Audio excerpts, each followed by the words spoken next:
What's up, guys? This is a long-awaited entrance revival of Off Rip, the podcast. We're back, baby. We're back after, last episode was end of 2018, I think, which is kind of crazy to think about. We had a good run there, and, we've always talked about bringing it back, and this just seemed like the right opportunity. Everything kind of fell in the right place.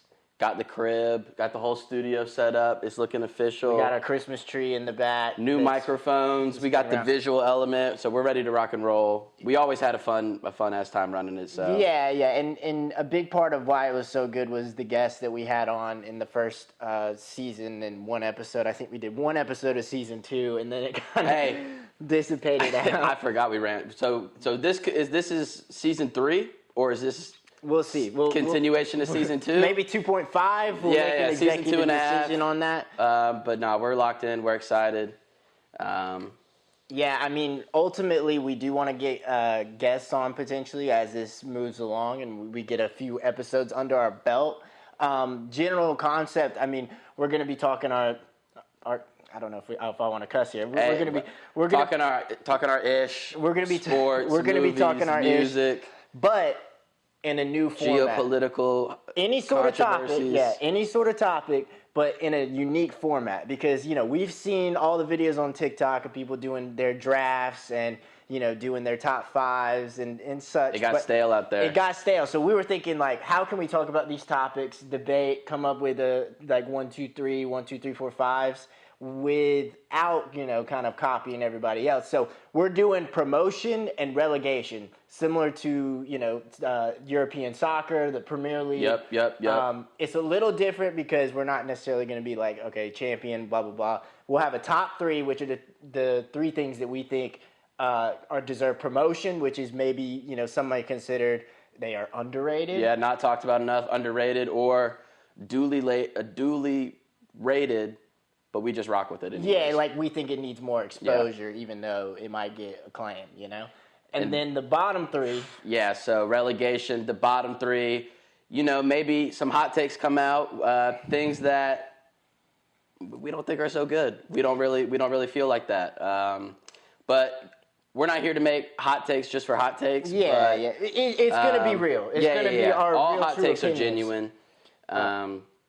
And I'm excited. I don't think we're going to just talk about music. Yeah. We're anything under the sun, we're here to promote, we're here to relegate. So. Yeah, it could be a multitude of things, and especially when we get guests on, maybe something that's more specific to them. Yeah. Or in the comments, if you guys have any ideas or suggestions that we should do, we're happy to hear it. I think we're going to try to do a lot of specific categories to make it a little more interesting. The more specific, the better. Fast food takes, TV show takes. Yeah. I'm trying to get geopolitical. We could get geopolitical. Hey, we could get geopolitical. We could get NATO. Top 3 NATO. Top 3 NATO contributors. Let us know in the comments if y'all want to see that. Yeah, is there an appetite? Is there an appetite for geopolitical content? We're here to fill that. If there's an appetite, we will fill that in. Yeah, and look, these terms are gonna be loose, right? Like a bottom 3 relegated, maybe we think that it's overrated. It could mean it's a big project or big thing in the world that gets notoriety that we just think doesn't deserve it.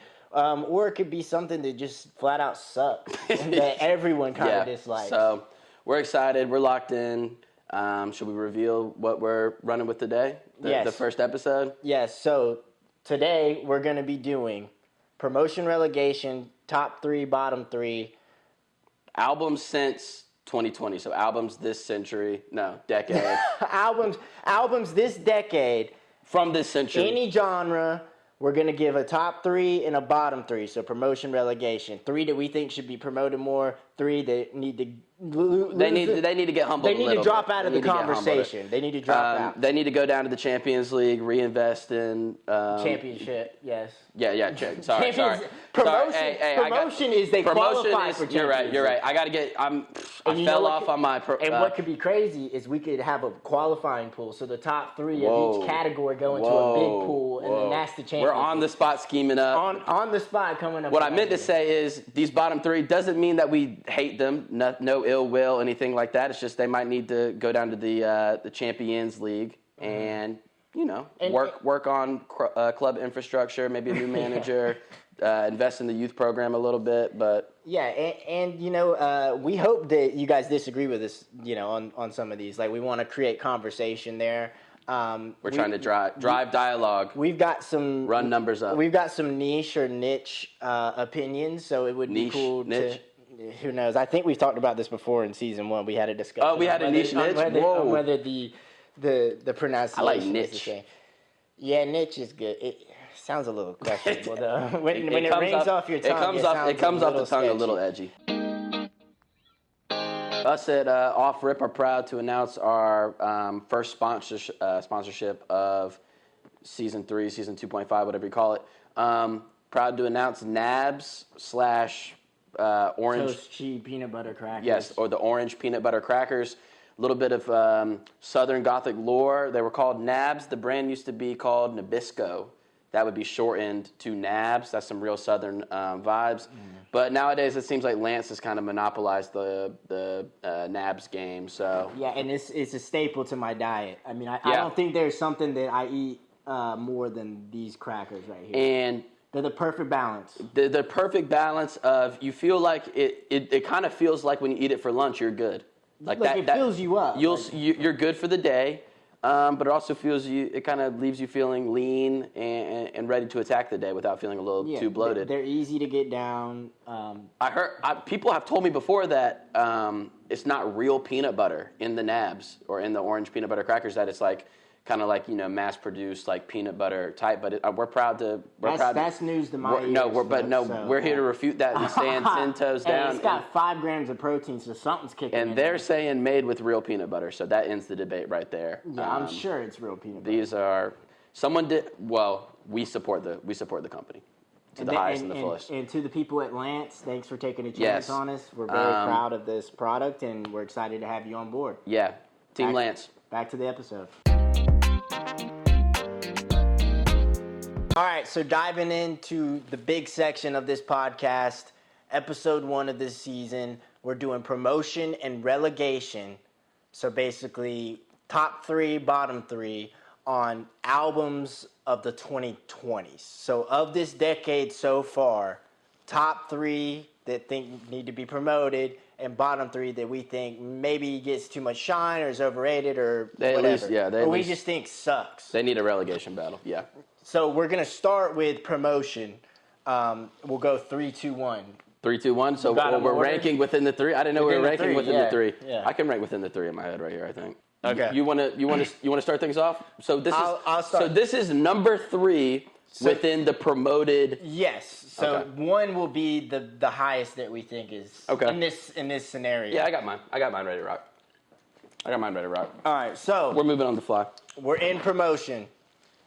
This is going to be my number 3. So we'll do 3, 2, 1 like we said.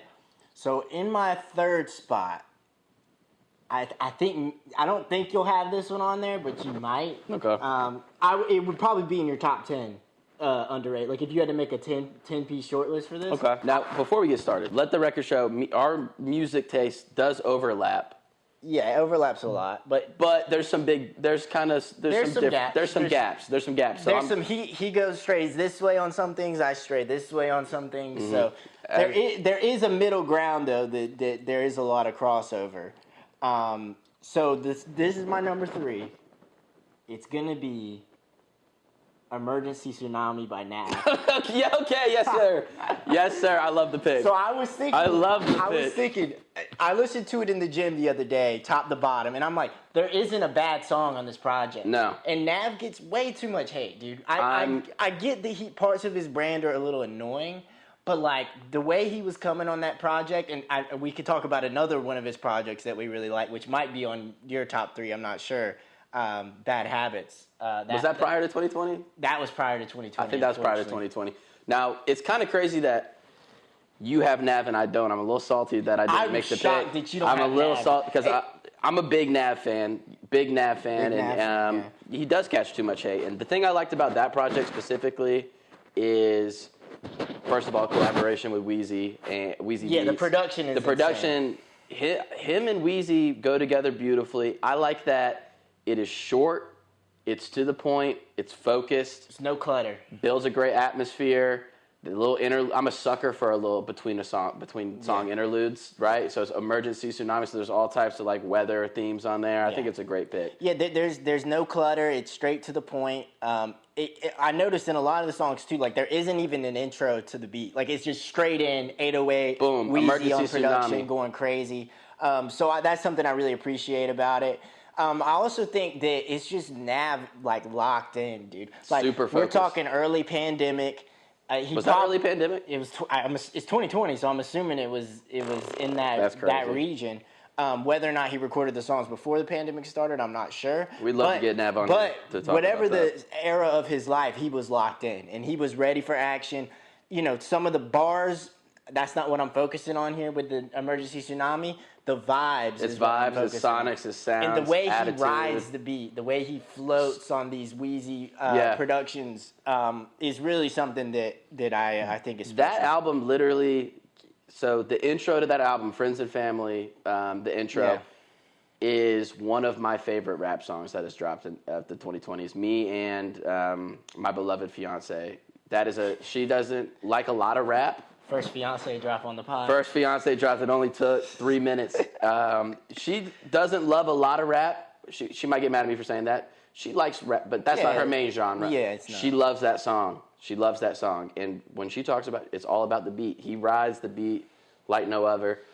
So we need a little bit more Nav love, I think, in society as a whole. Yeah. And people do like to make the memes, and I don't find it.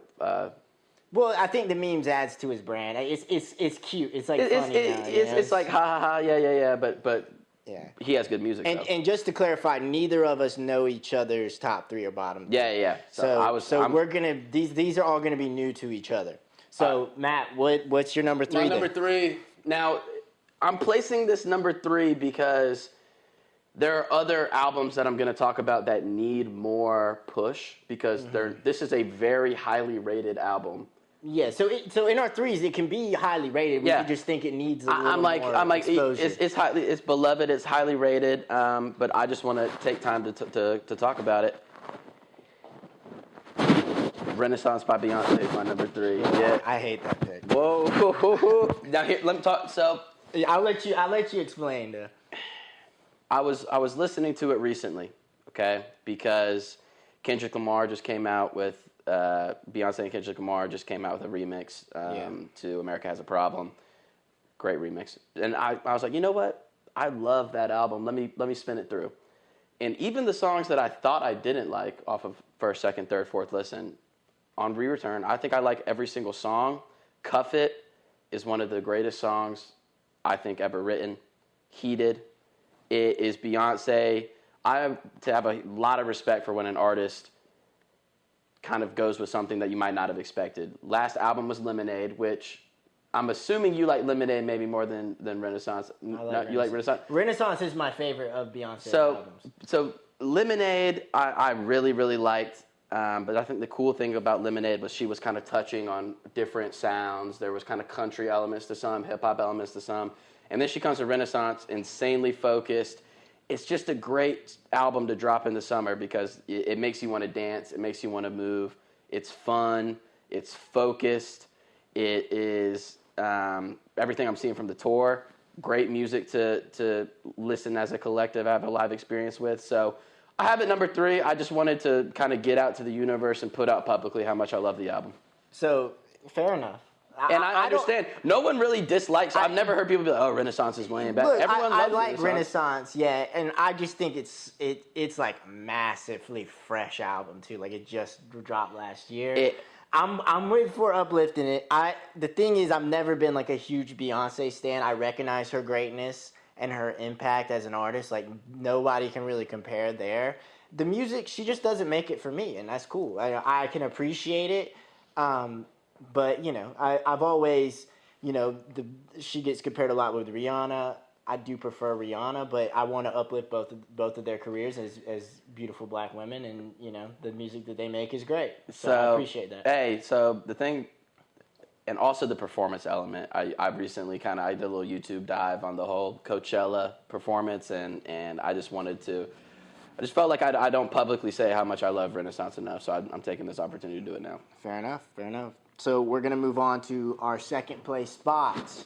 So for me, in my second, this is going to be maybe in your top three, maybe, but it's also going to be probably the most under the radar project that we'll probably say in at least my list. Because a lot of you guys might not know it or have maybe heard a song here and there. So, maybe I'm coming out of left field a little bit. But my second pick is going to be Highway by Highway self-titled debut project. It dropped last year kind of out of nowhere. Like, I never heard of him before, really. It just popped on Apple Music one day. It was like one of his songs. I was like, okay, this is pretty fire. Then I saw he had a full project.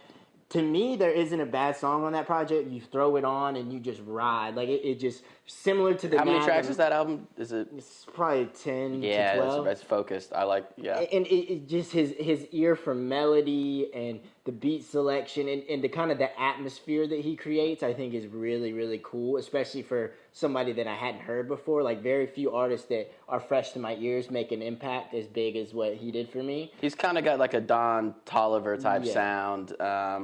Now, funny enough, I texted Dane the other day and was like, yo, Highway's new album is absolutely fire, blah, blah, blah. I don't really like it. And he wasn't feeling it. It's fine. It's more of his poppy R&B side, and I don't like that side. I kind of liked it more than the debut.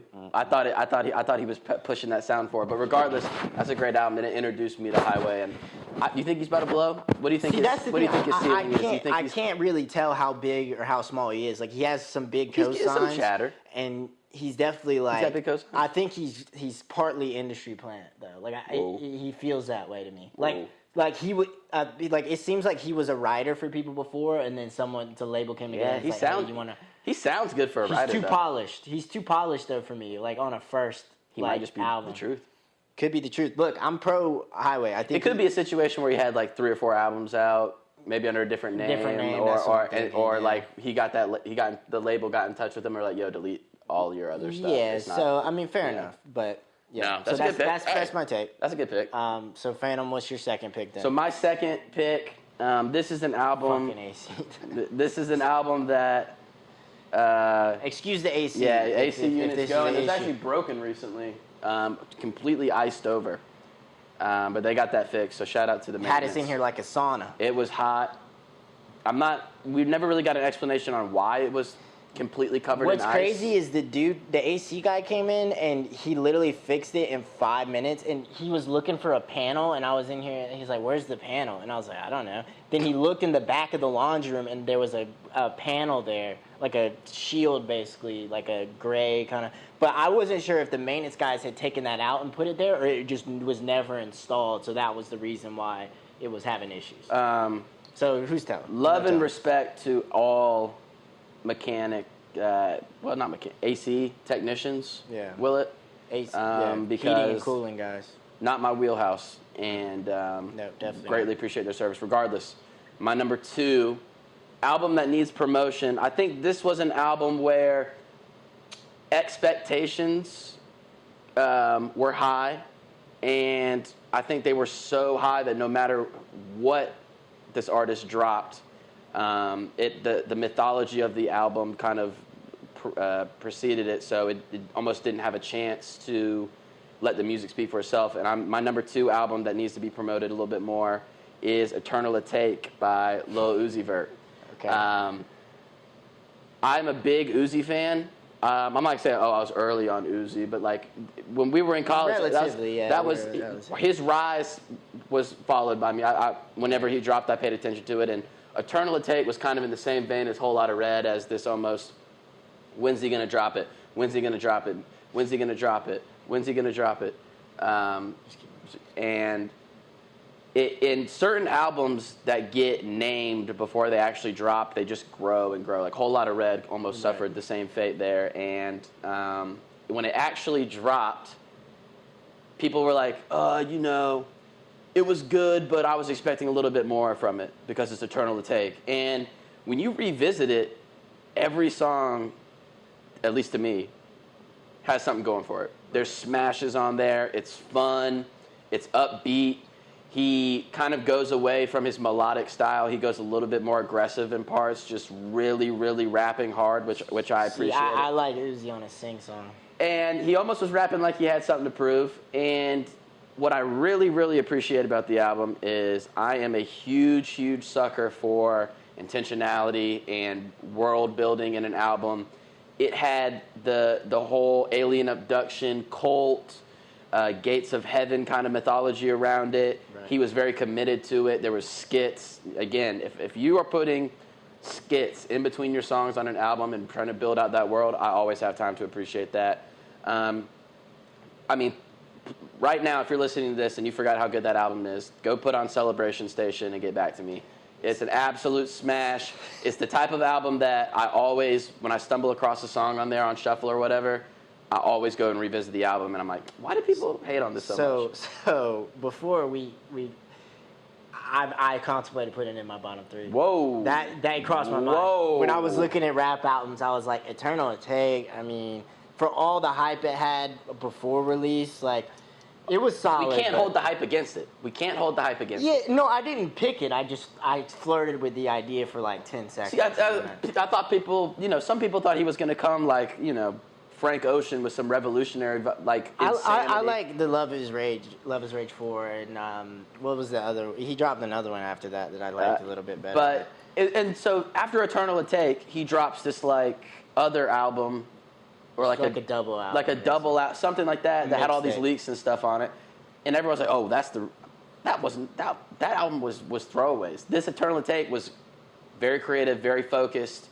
He seemed like he had a vision. He went out and executed. The thing I don't like about an album is when it feels like the artist is like, okay, 3 years have gone by, or a year has gone by, and it's time to drop an album. Cool, let me just find the 10 best, 12, 14, increasingly nowadays, 20, 24, 26 best songs I've recorded within the last year, and then let me throw it together. The more songs, the merrier for streaming, and there's no vision. So I appreciate about Eternal Take is it feels like an album, a self-contained idea, and I just, I think it needs a little bit more respect. All right, so finally, our number 1 spots for our promotion category.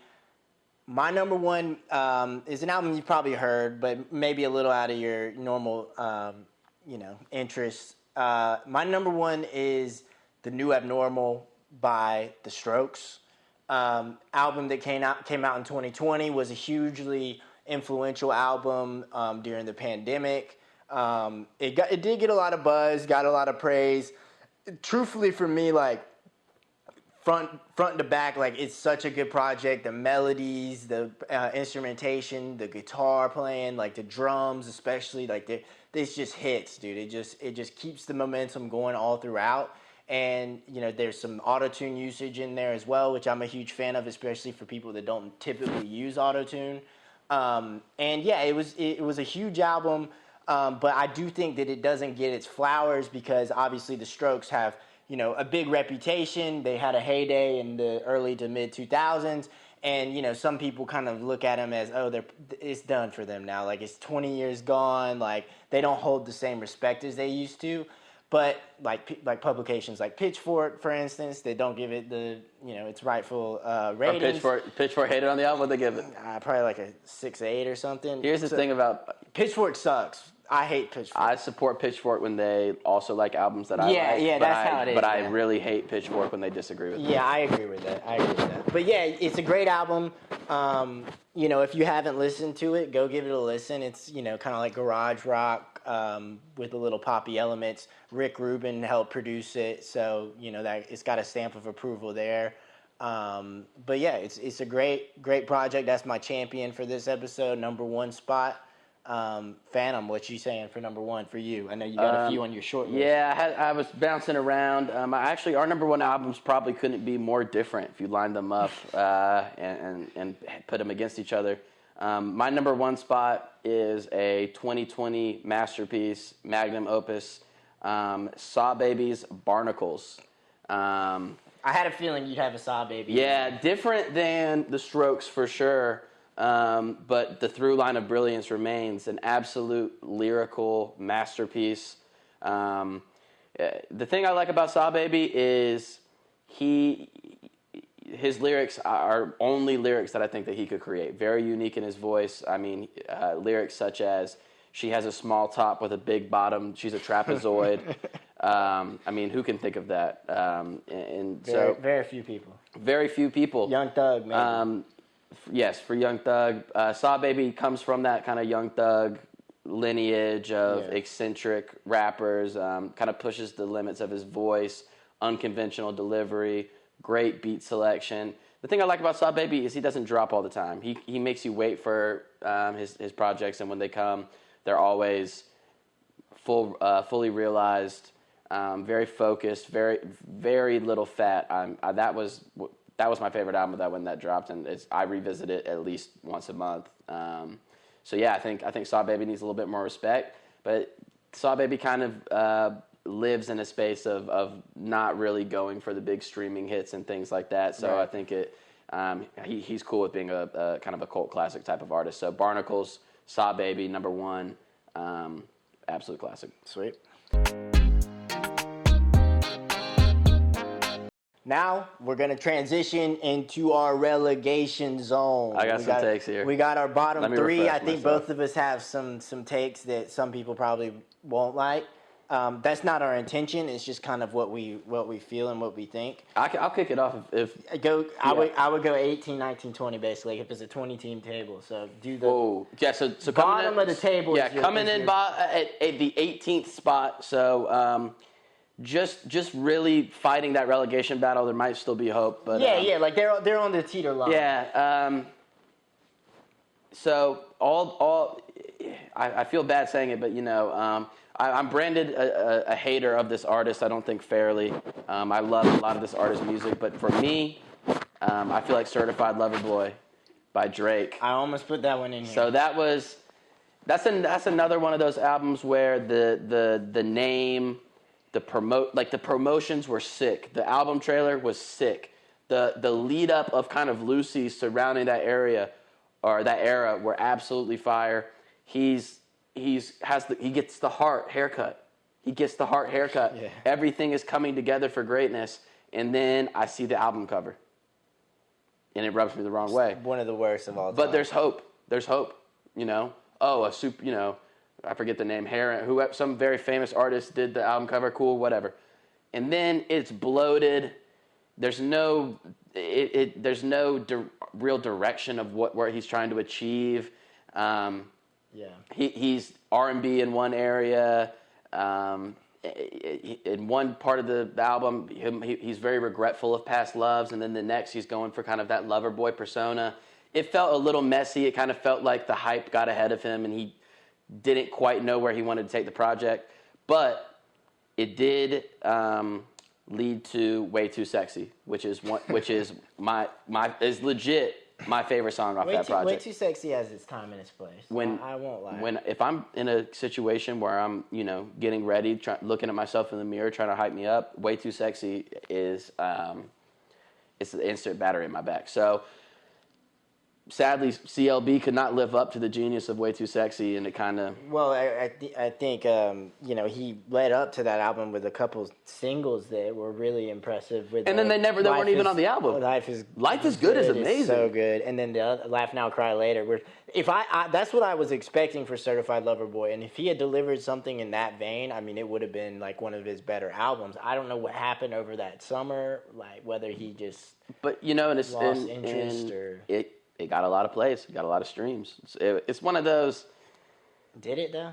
It got played hella. It was number 1. In comparison, though. If he could have put out a better album that had more streams. And what really is a bummer is the projects he's done after. Like, Honestly, Nevermind, I know... or what's the one with the dance music? Yeah, Honestly. Honestly, Nevermind.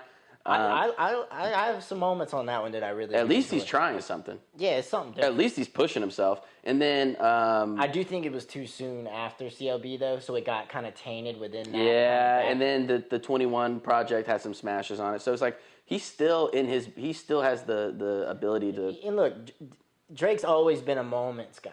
He's never been an album guy, at least maybe early in his career with Nothing Was the Same and Take Care. He was kind of there, but he kind of drifted away once he realized that he could put out singles and moments and videos that would make him more successful than even a great album. He's talked about the people want that 10 album Drake masterpiece, and he's just happen. Like, you know what, I like doing what I want to do, and he's just not in that place anymore as an artist where he has to chase that, because he already, like you said, has those critically acclaimed albums. But CLB, I mean, it felt like everything was kind of coming back together for him, and he was kind of locked back in it, and it had and then it all went downhill with the album. The whirlwind of disappointment. The album cover, I knew then it was over. It was bad. What you got? Talk to me. All right, so this is going to be really controversial, and I already know Phantom isn't going to like this one, and I know a lot of people aren't going to like this one. But once again, let's remember this is my personal opinion. I'm not saying that this album was not good. I'm just saying that it got way more hype and plaudits than I think it probably should have, especially in comparison to some of his other recent projects. Matt has no idea which way this is going to go right now. I can already tell.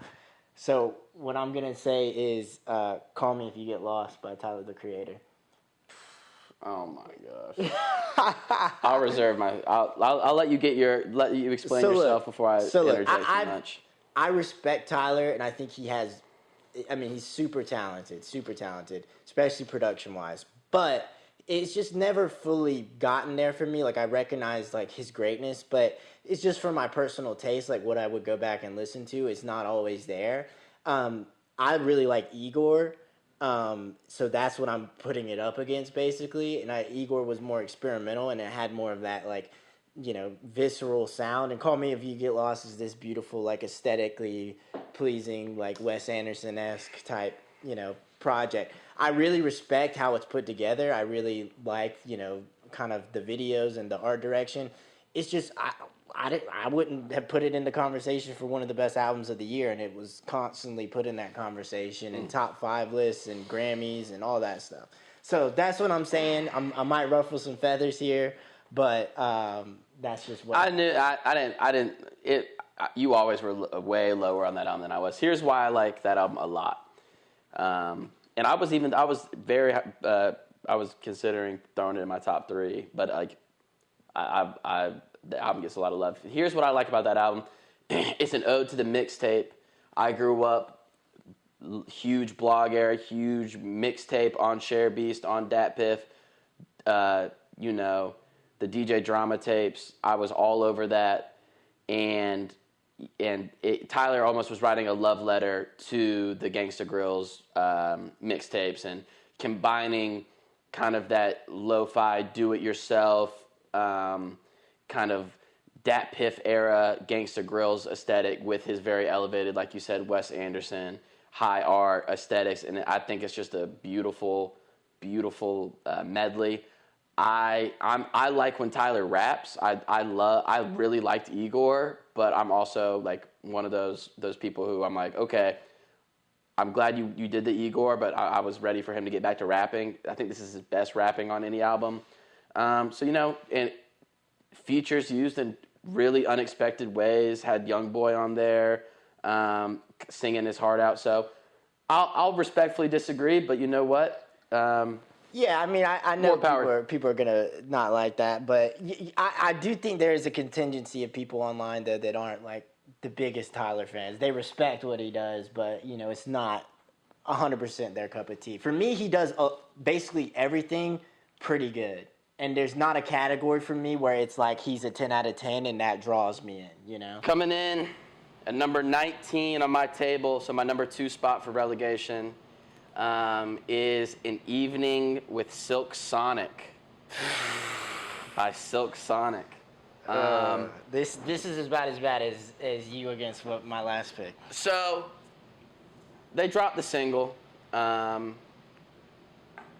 is very excited about Bruno Mars and Anderson .Paak joining forces.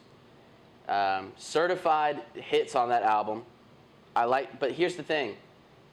They let the hype die down, and by the time it dropped, the kind of novelty of them teaming up had worn off. The best songs on the project were singles, which is a bad sign for a project. I agree. When the best songs are singles, you're There's automatically. still some awesome songs that I think weren't singles. I don't return there. I don't return there. I agree with you on the rollout part, that they did let the hype die. Like, they kind of released the album too late because it kept getting pushed back. Leave the Door Open is a certified, absolute, amazing song, but that's the high point of the experience, the evening with Silk Sonic. You hear that song, all the rest kind of bummed me out a little bit because they weren't quite as good, and album was as good as the singles. The hype died down. It's a good album though, so I guess fair enough because I did the Call Me If You Get Lost. I think that's the same tier. I think it's the same tier. It's a cool little album. Has a little bit of Old Navy music. You hear it like a little bit of retail speaker dude, music. It's got a lot more character than that, I think. Yeah, it has a little Old Navy over the intercom. Fair enough. I mean, I'm not a ride or die Silk Sonic. And I'm just saying, to me, it hurt my feelings a little bit because the singles were so good and the rest of the project. It was something different, though. That's what I liked about it. It was something fresh. I appreciate. It's good for top 40 radio. It had some good top 40 radio. For top 40 radio, that's about as good as it gets. Exactly, which I'm appreciative of. And for pop music, I appreciate. It's like I like hearing those songs, but that album could have been special if more of the songs kind of reached the level the singles did. That's all I'm saying. Okay. It's a good album. Fair enough. All right, so my number 19, so my second spot in the relegation zone is one that I think Phantom will agree with me on. I don't feel that strongly about it. It's just kind of, I'm just calling what I see. Is 30 by Adele. I mean, that shit came and went, dude. I forgot. Honestly, that album came and went. Forgot that it even dropped. What was the lead single? Hello? Easy on me, baby. Oh, yeah. Hey. I do like that song. Adele got a little bit, I'm not here to... that's why it's in my bottom 3. She lost the magic a little bit. I'm not here to slander Adele, but the whole her Vegas show kind of debacle, I don't know how tapped in you were to that. She's hot, though. Very much. And she got skinny, and her and Rich Paul. Yeah, it's kind of a cool little couple. She's a really cool person. In all the interviews, she's like super funny, and she's from Tottenham in London. All the love to Adele, but I agree with you there. So you think it's warranted? I think yeah. It's not like it was like so popular, but it is. I don't hear anyone out here talking about it. But that's what I'm saying. I feel like it just is like it's popular because it was Adele, not because it was necessarily good. And its staying power is just not there either way. So that's why I put it there. I think that's a fair pick. All right. Bottom of the table. 20th place. I'm not... All right, this is going to be a hot take. I'm not saying it's a bad album. We're not saying any of these projects are bad. But I'm saying, like, let's break check here. Like, let's kind of... Let's stop and reassess where we're at and really... Like, let's... Harry's House by Harry Styles. I knew you were going to say that. Bottom, though? Here's my beef. It did crazy at the Grammys. It was not the best album of the year. He makes cool little soft rock songs, but I think a lot of his success comes from Harry, the celebrity. Now, does he make better music than I thought he would when he first left One Direction? Yes, definitely. I think he has definitely, like... He's not just some pop exactly. He's earned he shed the whole One Direction thing, and he makes legitimate pop music, good pop music in a time where we need good pop music. So, but I mean, just the things I was reading and hearing. I mean, people talking about the album. It's like it's good. It's pleasant. The issue is it's pleasant. That's how I feel about it. It's a pleasant album. That I feel pleasant when I listen to it. I think the Grammy win hurt its case because it's like everyone knows it probably shouldn't have won the Grammy. So it kind of makes it so inflated that and he's popping up in movies and he's all over the tabloids. I have a theory for a lot of different celebrities is there's an overexposure theory that is like they come on the scene, they're fresh, they're so cool, everyone loves them online, and then it's like, okay, they're everywhere, and then it starts getting a little annoying, and those tendencies we like kind of turn into kind of played out, and they lose it, they lose that carnivorous news Jack cycle. Harlow is a good example, who he's brought it back a little bit with his newer albums, which I really like, but he had that era where he was the internet's golden child. They love you till you don't. Same with Harry And it's, Styles. the thing about things like that is it's always, you want to still have that mystery, and then once that mystery goes away, there's a certain kind of mystique That's what it and is. sparkle Yeah, that that's goes what it away. is. When he was kind of first doing his solo stuff with the self-titled, he didn't do a lot of media. He didn't do a lot of promotion. He kind of... It was all new, And it was like, whoa, he's making some good-ass music. But with this, it's almost like, I got my fill of Harry. I'd be cool not hearing a lot of those songs. I do like Daylight a lot, though. I think there's a lot of good songs on there. There's a lot of catchy songs. It's pleasant music, but people were talking about it like it's ground-shattering. Are there misses on it? Yes. Is it like you said, is it earth-shattering? No. Is it something completely new? No. But is it nice to throw on in the car here and there? Yeah. It's good in that sense. I think we just need a little break check on my guy, but that's, like I said, fair enough, pleasant album. So my bottom is an album that has baffled me. Like I've tried so many times to understand the hype and like appreciate it, and for some reason people were talking about it like it was the second coming of Christ, like it was the most innovative album and ground shattering, earth breaking. But it's the album Ants from Up There by the Black Country New Roads or whatever the band is. I have no idea what you don't even know that album. Let me look it up. Bro, it was on top of all of the lists from last year. Like, everyone was talking about... What's it called? Ants from Up There. ANTS? Yeah. Yeah, that shit. You tell me you didn't see that? No, I saw that. I've seen that album cover everywhere. It's everywhere, dude. I haven't given it a chance, though. But see, it seems like it'd be right up my alley because it's like folky rock. But it's just so mundane and dull to me. Like, people were talking, like, I kid you not, it was on top of at least like 3 or 4 publication lists as number 1. Don't play it because it's gonna if we get copyrighted.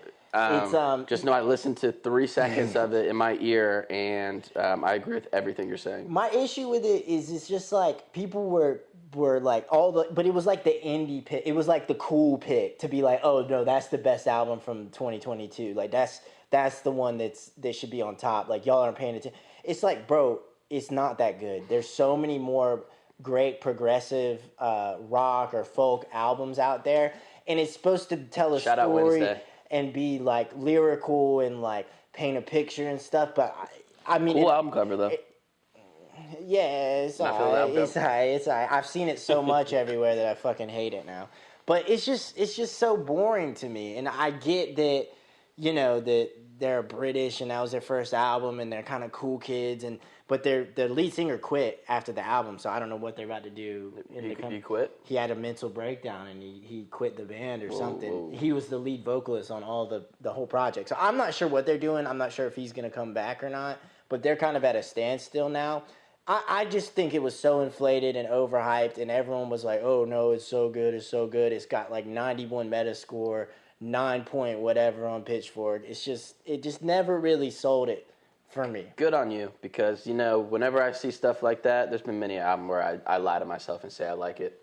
But that's the thing, I do too, but I couldn't You even sell myself. You couldn't even get to the lie to yourself. Because on the surface, it seems so up my alley. Like, it's like folky, songwriter, like, a little bit of rock, like, try to be like a little bit of quirky lyrics, or is it kind of earnest vibes? That's the thing. It's nothing. It's like it's just lukewarm on every single category for me. Hey, it's almost like it's like an AI generated album with what a folk. That's crazy. Rock. I won't give it a shot. I might have. You know what? You're making me think of another album, another artist actually that gets a lot of love in that scene. Who? That I've kind of been lying to myself about. Maybe Alex G. I mean, I'm not as familiar with Alex. So there's this G. dude. I know Alex G. Alex G. Shout out to all the Alex G lovers out there. I've been pretending. Yeah, people do think I've been pretending to like Alex G for a long time now, and I like what he represents, and I like what he does in theory.